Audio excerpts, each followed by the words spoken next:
সপ্তাহ ঘুরে যখন শুক্রবার আসে তখন মনে চায় যে ভালো কিছু রান্না করি। আজকে যেহেতু শুক্রবার সেহেতু ভাবলাম যে বাসায় একটা ভালো কোনো ডিশ বানিয়ে ফেলি। So hey everyone, welcome back to my Facebook page Mukta's blogs. কেমন আছেন সবাই? আশা করছি সবাই অনেক অনেক ভালো আছেন। আমি তো বিন্দাস আছি। প্রথমে আমি পোলাওটা রান্না করে নিব। এখানে আমি 1 কেজি পোলাওয়ের চাল নিয়ে নিয়েছি। এটা ভালো করে ধুয়ে নিব। চালটা 1 কেজির একটু কম আছে। চালটাকে আমি 4 বারে ধুয়ে নিয়ে নিয়েছি। আজকে পোলাওটা কিন্তু আমি রাইস কুকারে রান্না করব। প্রথমে আমি দারুচিনি, এলাচ, তেজপাতা, লবঙ্গ সবকিছু দিয়ে দিব। হালকা একটুখানি ভেজে তারপর আমি পেঁয়াজটা দিয়ে দিব। অনেক মানুষ আছেন যারা কিনা রাইস কুকারে পোলাও রান্না করতে অনেকটা ভয় পায়। আজকের ভিডিওটা কিন্তু তাদের জন্য। আমি কিন্তু রাইস কুকারে প্রায় সবকিছুই রান্না করি। আমার কাছে খুবই কমফোর্টেবল ফিল হয়। ইভেন যে কোনো রান্নাই কিন্তু অনেকটা ঝরঝরে হয়। তো আমার সবকিছু ভেজে নেওয়া হয়ে গেলে আমি এখানে চালটা দিয়ে দিব। সবকিছু একদম কড়া করে ভাজবো না, হালকা করে ভেজে তারপর কিন্তু আমি চালটা দিয়ে দিব। একটুখানি লবণ দিয়ে দিলাম। আর এখানে আছে আদা রসুনের পেস্ট একটুখানি দিয়ে তারপর নেড়েচেড়ে আমি এখানে কিন্তু পরিমাণ মতো জল দিয়ে ঢাকনা দিয়ে ঢেকে দিব। হালকা একটু আদা রসুনের পেস্ট দিলে অস্থির একটা ফ্লেভার চলে আসে। অনেকেই কিন্তু মটরশুঁটি দেও,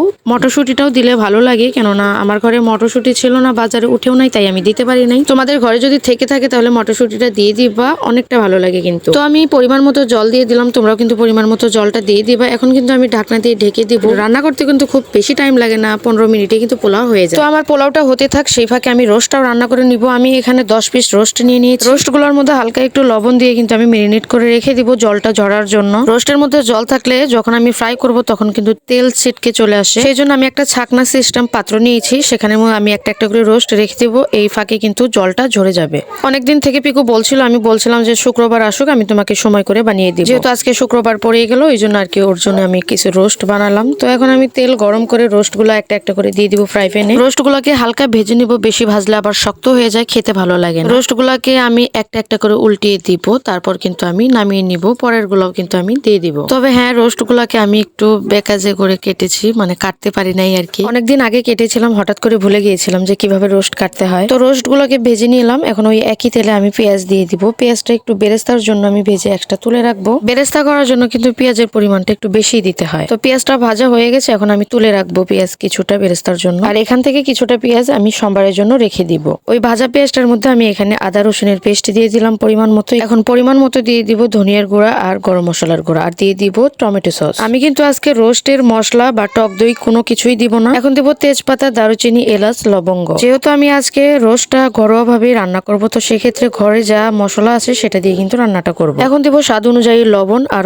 মরিচের গুঁড়া। নেড়েচেড়ে কষিয়ে নিব। বাইরে খাইতে গেলে কিন্তু রোস্টের টেস্টটা যে পরিপূর্ণভাবে পাওয়া যায়, তবে সেটা যদি আমরা বাসায় অভিনব পদ্ধতি ট্রাই করে রান্না করি তাহলে কিন্তু কোনো অংশেই কম হয় না। শুধুমাত্র ঘরে থাকে অল্প ইনগ্রিডিয়েন্টসে কিন্তু আমাদের রোস্টের রান্নাটা কিন্তু পরিপূর্ণভাবেই হয়। কোনো রকম ভেজাল ছাড়াই কিন্তু একদম পিওর ন্যাচারাল একটা রেসিপি আমি তোমাদেরকে বানিয়ে দেখাবো। যেহেতু আজকে রান্নাটা আমি টক দই ছাড়া দুধ দিয়ে রান্না করব, দুধটাকে আমি হালকা জাল দিয়ে কুসুম গরম অবস্থায় একটা লেবুর রস দিয়ে দিয়েছি। যখন দেখবো রোস্ট গুলো হালকা একটু সেদ্ধ হয়ে গেছে, সেই পর্যায়ে আমি কিন্তু দুধটাকে দিয়ে দিব। দুধটা দিয়ে দেওয়ার পরে আমি 10 মিনিটের মতো রান্না করে নিব, যেন পরিপূর্ণভাবে সিদ্ধটা হয়। 10 মিনিটের জন্য ঢাকনা দিয়ে ঢেকে দিব। ঢাকনাটা খুলে আমি একটুখানি পরিমাণ মতো চিনি দিয়ে দিব, আর কাঁচামরিচ দিয়ে দিব, আর কয়েক কোয়া রসুন দিয়ে দিব। আর 5 মিনিটের মতো রান্না করে কিন্তু আমি নামিয়ে নিব। তো এই তো কোনো রকম ভেজাল মুক্ত মশলা ছাড়া চিকেন রোস্ট আমি বাসায় বানিয়ে ফেললাম। উপর দিয়ে কিছুটা পেঁয়াজের বেরেস্তাও দিয়ে দিলাম, দেখতে কিন্তু অনেকটা সুন্দর লাগছে। আর এইদিকে আমার পোলাওটাও কিন্তু হয়ে গিয়েছে। এখন আমি কিন্তু পোলাওটাকে নামিয়ে নিব। দেখতেই পাচ্ছেন কতটা ঝরঝরা হয়েছে আমার পোলাওটা। এখন পোলাওয়ের উপর দিয়েও আমি কিছুটা পেঁয়াজের বেরেস্তা দিব,